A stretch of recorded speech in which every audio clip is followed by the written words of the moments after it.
बिस्मिल्लाह।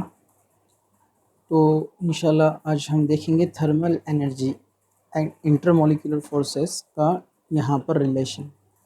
तो thermal energy क्या होता है? So it is the body energy, या हम कहेंगे energy of a body arising from motion of its atom और molecules. Okay, it is directly proportional to the temperature of the substance. Actually क्या होते हैं, जो एटम्स होते हैं, ठीक है, ओके, या मॉलिक्यूल्स होते हैं, जैसे ये मॉलिक्यूल है H2 मॉलिक्यूल, H ये सोडियम सोडियम। ओके, तो एटम्स हो या मॉलिक्यूल्स हो, दूसरा मॉलिक्यूल H2 का। ओके, तो इनके बीच में इंटरमॉलिक्यूलर फोर्सेस होते हैं। अब तक हम सारे वीडियोस देख चुके हैं कि वीक अट्रैक्टिव फोर्सेस होते हैं मॉलिक्यूल्स के बीच में या एटम्स के बीच में। ओके, ये इंटरमॉलिक्यूलर फोर्सेस जो है होते हुए, इन्हीं को यहाँ पर हम जो है बॉन्ड एनर्जी कहेंगे। या बॉन्ड एनर्जी मीन्स ये इंट्रा नहीं है, इंटर है। ये वाला जो एनर्जी होता है बॉन्ड का, इसको हम बोलते हैं इंट्रा बॉन्ड एनर्जी, जो इसको होल्ड करके रखता है। Means energy due to the virtue of attraction of atoms, या इसको सिंपल वे में हम कहेंगे energy required to hold the atoms in a molecule. एक मॉलिक्यूल के अंदर जो एटम्स को होल्ड करके रखती है एनर्जी, उसको हम इंट्रा एनर्जी बोलते हैं, intra. And the energy which holds the molecules called inter energy. तो ये इंटर एनर्जी और इंट्रा एनर्जी इस तरह से होती है। ओके, तो ये एटम्स के मोशंस के ऊपर डिपेंड करती है। जैसे टाइप्स ऑफ मोशन आपने देखा है, ट्रांसलेशन और वाइब्रेशनल और रोटेशनल। हम इसको बाद में और डिटेल में डिस्कस करेंगे। सो it is the measure of kinetic energy of the particles. Actually energy को जो है, जो वहाँ एनर्जी एसोसिएट होती है, जो वर्क करती है एटम्स में या मॉलिक्यूल्स में, वो दो टाइप की होती है। एक होती है पोटेंशियल एनर्जी और एक होती है काइनेटिक एनर्जी। तो ये जो बात हम कर रहे थे, ये पोटेंशियल एनर्जी है, इंट्रा और इंटर का समेशन। काइनेटिक एनर्जी क्या होते हैं? काइनेटिक एनर्जी के अंदर तीन होते हैं, translational energy, rotational energy and vibrational energy. मतलब एटम जब एक जगह से दूसरी जगह मूव होता है, ये एनर्जी इससे जो एसोसिएटेड होती है वो ट्रांसलेशनल एनर्जी, जो कि गैसेस में एटम्स इजीली मूव होते हैं।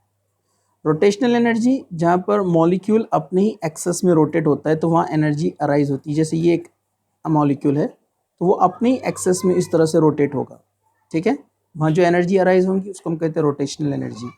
और मॉलिक्यूल फोर्स ऑफ अट्रैक्शन की वजह से एक दूसरे के नज़दीक आते हैं, फिर रिपल्शन से दूर जाते हैं। तो यहाँ स्प्रिंग लाइक नेचर होता है इस तरह से, इसको कहा जाता है वाइब्रेशनल एनर्जी। तो ये एनर्जीज जो एसोसिएटेड होते हैं इनकी, तो इनको हम कहते हैं काइनेटिक एनर्जी। तो इनका जो समेशन होता है, ठीक है। तो वैसे एटम्स, इंटरमॉलिक्यूलर फोर्सेस जो आपस में हैं, उनमें भी वो एनर्जी इफेक्ट करती है, जिस तरह यहाँ एटम के मॉलिक्यूल के अंदर हो रही है, ठीक है।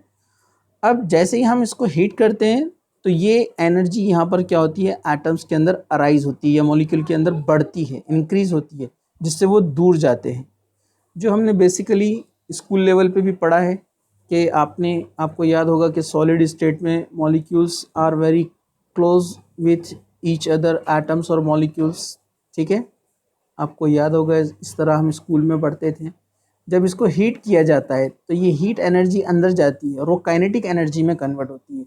मतलब ये अंदर के जो एटम्स या मॉलिक्यूल्स है, ये एनर्जी गेन करने के बाद इनमें वाइब्रेशन शुरू होता है, रोटेशन होता है, ये एक जगह से दूसरी जगह मूव होते हैं, ट्रांसलेशनल होता है। तो ये स्टेट चेंज होती है जिसमें मॉलिक्यूल्स दूर चले जाते हैं।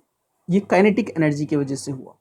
अब ये मॉलिक्यूल्स जो दूर दूर चले गए हैं यहाँ पर, इसको हम लिक्विड स्टेट बोलते हैं, ये सॉलिड स्टेट है। अब ये लिक्विड स्टेट है, तो यहाँ से जो हीट एनर्जी अंदर गया है, वो एनर्जी अंदर जाने के बाद कन्वर्ट हो गया काइनेटिक एनर्जी में। अब मॉलिक्यूल्स में, एटम्स में क्या हो गया है, मूवमेंट शुरू हो गया है। जो तीन टाइप के मोशन मैंने आपको बताया अभी यहाँ पर, ठीक है। इसको और ज़्यादा हीट करते हैं, मॉलिक्यूल्स में और ज़्यादा वाइब्रेशन, रोटेशनल और ट्रांसलेशन होगा मॉलिक्यूल्स या एटम्स और दूर दूर जाएंगे, इसको हम गैस स्टेट बोलते हैं। तो जितना हम हीट एनर्जी सप्लाई करते हैं, मतलब जितना काइनेटिक एनर्जी बढ़ेगा, तो ये सॉलिड से लिक्विड और लिक्विड से गैस स्टेट में जाएगा। वैसे ही इसके रिवर्स भी होता है। इसको अगर हम कोल्ड करते हैं गैस को, तो ये लिक्विड बनता है, जिसको हम लिक्विफिकेशन कहते हैं। और अगर हम लिक्विड को कोल्ड करते हैं, यानी उसको हम ठंडा करते हैं, टेम्परेचर कम करते हैं, कूलिंग करते हैं, तो यहाँ पर वो सॉलिड बनता है। जैसे हम रेफ्रिजरेटर में पानी रखते हैं, वो आइस बन जाता है। तो उनका अंदर का जो काइनेटिक एनर्जी है वो कम से कम होते जाता है और वो ज़ीरो के करीब चला जाता है, ठीक है।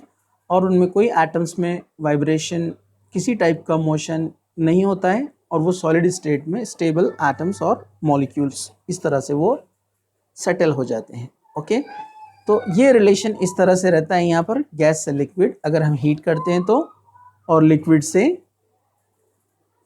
इधर कहाँ गया ये उल्टा रिवर्स है यहाँ पर, ये सॉलिड से लिक्विड और लिक्विड से गैस। ओके, और कोल्ड करते हैं हम उसको तो गैस से लिक्विड, लिक्विफिकेशन, और लिक्विड से गैस। ये जिस तरह देखिए यहाँ पर भी डायग्राम में शो किया गया है। अब इसी को जो है हम आगे डिस्कस करने वाले हैं और डिटेल में। ओके, थैंक यू, जज़ाकल्लाह।